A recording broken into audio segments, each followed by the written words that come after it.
Assalamualaikum warahmatullahi wabarakatuh. Perkenalkan, saya Dewi Sulfiani dengan NPM 217520074 dari kelas 2C Akuntansi Bisnis Digital. Baik, di sini saya akan mempresentasikan terkait topik komunikasi. Yang pertama adalah pengertian dari komunikasi itu sendiri. Komunikasi pada umumnya diartikan sebagai sebuah hubungan atau kegiatan yang kaitannya dengan hubungan atau diartikan pula sebagai sesuatu atau saling tukar-menukar pendapat. Jadi komunikasi adalah segala sesuatu yang berhubungan atau pembicaraan dengan orang itu termasuk dengan komunikasi. Komunikasi itu lahir secara otomatis. Kemudian sering kita lupa bahwa keterampilan berkomunikasi itu merupakan hasil belajar dari manusia itu sendiri.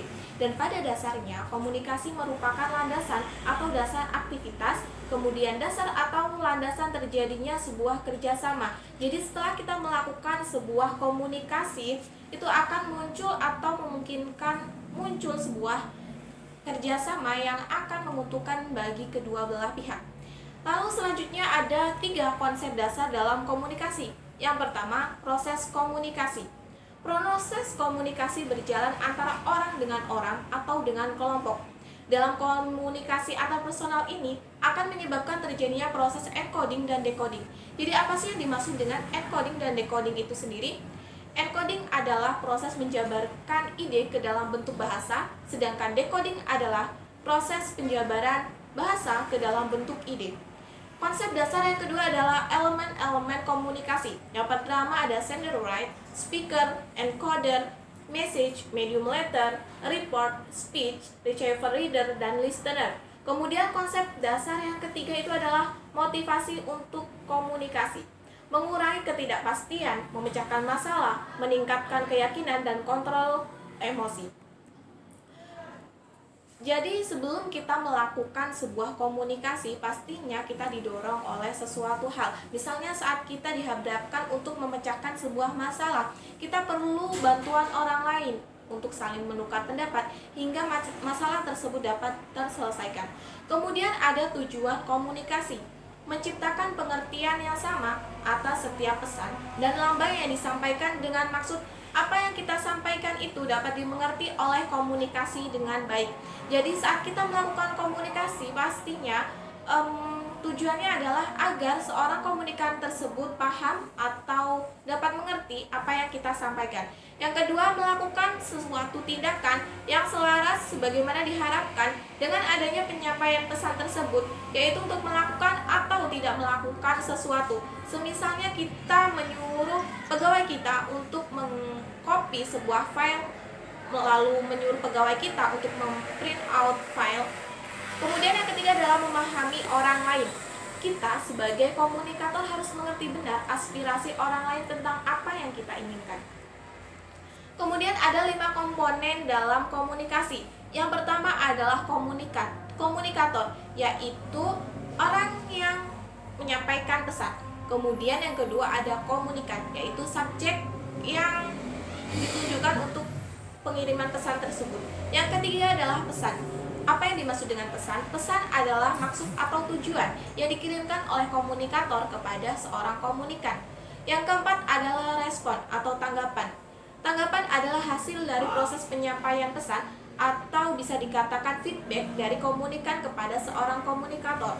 Yang kelima adalah media atau tool, yaitu alat yang dipergunakan untuk menyampaikan pesan.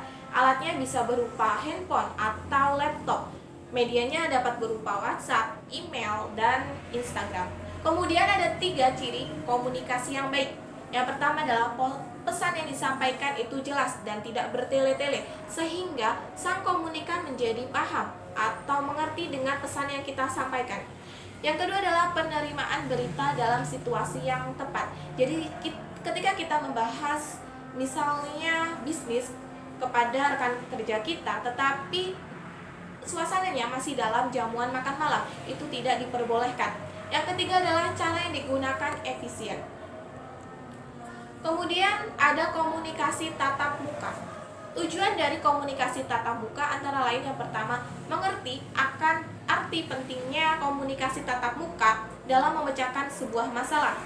Yang kedua, mengerti kapan komunikasi tatap muka lebih tepat digunakan dalam menyelesaikan masalah.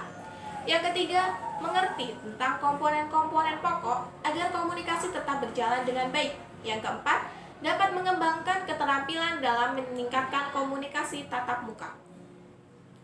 Komunikasi tatap muka ini sangat penting dalam dunia bisnis. Walaupun menulis memo itu dianggap lebih teliti, namun ketika kita dihadapkan untuk rapat pegawai, maka tidak bisa menggunakan memo. Kita perlu melakukan rapat secara tatap muka. Lalu apa saja sih keuntungan dan kerugian dalam komunikasi tatap muka itu sendiri?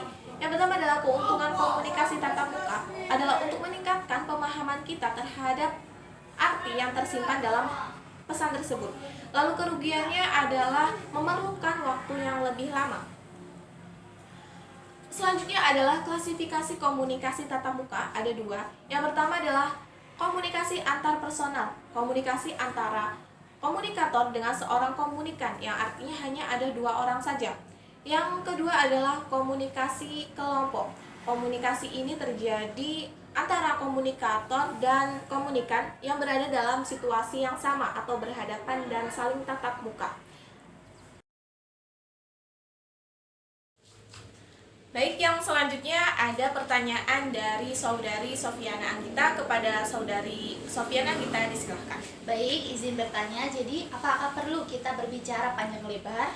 Ya, berbicara panjang lebar itu tidak perlu, karena yang terpenting adalah impactful, ya, pesan sampai dan mudah diterima dengan baik, karena orang memiliki yang namanya short attention plan, yaitu semakin lama tingkat kepedulian dan konsentrasi seseorang itu semakin kecil. Lalu pertanyaan selanjutnya, apa sih yang dimaksud dengan public speaking dan komunikasi? Jadi public speaking itu adalah ilmu yang mempelajari tentang bagaimana berbicara di depan umum. Kemudian saat kita hendak melakukan public speaking, perlu kita latihan berkomunikasi dengan satu orang saja. Jadi public speaking itu ibaratnya perangnya, kemudian komunikasi adalah latihan perangnya. Presentasi yang dapat saya sampaikan, kurang lebihnya saya mohon maaf. Saya akhiri, wassalamualaikum warahmatullahi wabarakatuh.